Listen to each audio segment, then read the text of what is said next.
In July 2025, a man who called himself Money stopped paying rent. Not on some cheap apartment, on a $100,000 a month penthouse inside one of Manhattan's most exclusive hotels. And while the landlord's lawyers were drafting eviction papers, Floyd Mayweather was on Instagram, sitting on a private jet, surrounded by stacks of cash. Caption, "I just be minding my business." That photo, 30 bundles of cash. Each bundle, $10,000. Exactly $300,000 on screen. The unpaid rent, $500,000. So what is actually going on with a man who earned over $1 billion in a boxing ring? Is he broke? Was he robbed? Or is this all one giant calculated act? By the end of this video, you still won't know for certain, and that's exactly the problem. The rise. Floyd Mayweather didn't just become rich, he engineered his wealth in a way no boxer had ever done before. Most fighters back then were glorified employees. They showed up, fought, took a check, and went home. Promoters kept the real money. Pay-per-view cuts, ticket revenue, merchandising, all gone before the boxer ever saw it. Floyd changed that. He became his own promoter. He controlled his own fights. He negotiated his own TV deals. And he made sure every dollar went through him first. The result? A career that generated over $1.1 billion in documented earnings. The Pacquiao fight alone, $220 million for one night. The McGregor crossover, another $275 million.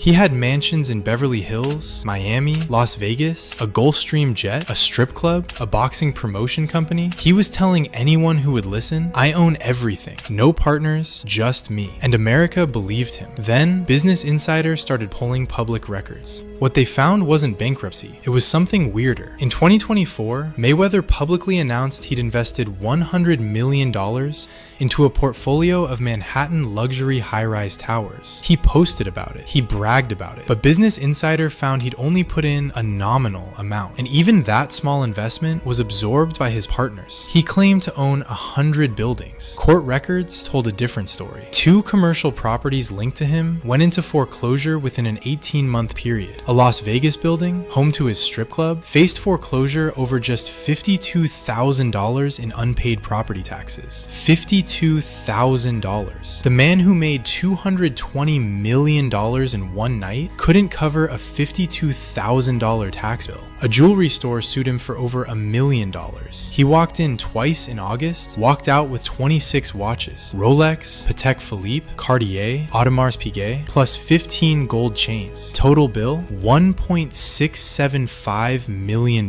He promised to pay later. 5 checks bounced. A Texas aviation company sued him over $137,000 in unpaid jet fuel. Clark County slapped a lien on his Las Vegas mansion for unpaid trash collection. And then the penthouse. He stopped paying $100,000 a month in rent in July 2025. When his landlord finally confronted him in December, Floyd seemed genuinely shocked that he owed $500,000. He sent one $100,000 payment, then went silent. This isn't how a billionaire behaves. This is how someone behaves when they don't know where their money went. But here's where the story gets complicated. The conspiracy. In early 2026, Floyd Mayweather filed a $340 million lawsuit against Showtime Networks. His claim that his former manager Al Heyman had been routing his fight earnings through third-party accounts that Mayweather couldn't access. Tens of millions in deductions labeled vaguely as expenses and reimbursements. At least $340 million missing and unaccounted for. Think about that for a second.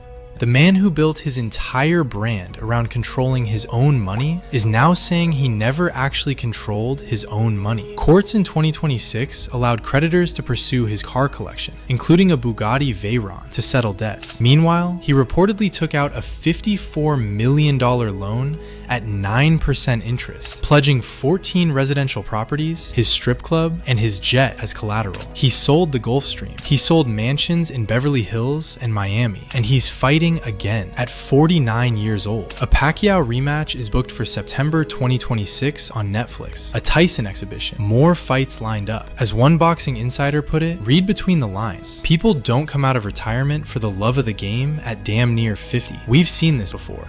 Mike Tyson filed for bankruptcy and kept fighting into his 40s. Evander Holyfield faced foreclosures and kept fighting into his 50s. Holyfield's last fight saw him stopped in under 2 minutes by an MMA fighter. Is Floyd Mayweather headed down that same road? Maybe, or maybe not. The mystery. Because here's the other side.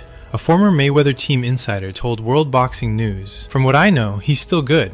It's all rumors, nothing concrete." Boxer Teofimo Lopez said he trained with Floyd recently, and Floyd actually showed him his bank account. Lopez's response? "I ain't never seen numbers like that in my life." Mayweather himself went on stage at a real estate forum and said, "If having 2 private jets, owning 100 buildings, and doing whatever you want is bankrupt, then I'm pretty sure everybody wants to live like that." Or bankrupt.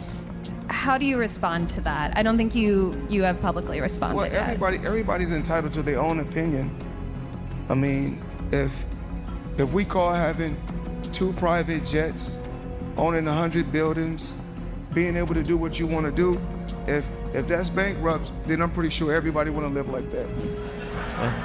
His lawyers say borrowing against real estate is what smart, wealthy people do. Not a sign of distress, a sign of strategy. And Mayweather? He's now suing Business Insider for $100 million, claiming their reporting was a defamation campaign designed to destroy his business reputation. So who's telling the truth? Is Floyd Mayweather a broke man faking it on Instagram? Is he a billionaire being robbed from the inside by people he trusted? Or is he a genius, leveraging assets, manufacturing headlines, and controlling his own narrative one last time before the final bell? Here's what we know for certain. $1 billion came in. The receipts are public. The fights, the contracts, the pay-per-view numbers, all documented. What happened after the money came in? Nobody fully knows. Not the journalists, not the lawyers, probably not even Floyd. And that might be the most shocking thing about this entire story. The man who spent 21 years telling the world he was the smartest businessman in sports may have had no idea what was happening to his own fortune. Or he knows exactly what's happening, and he's playing all of us. The answer to that question? We might not get it for years.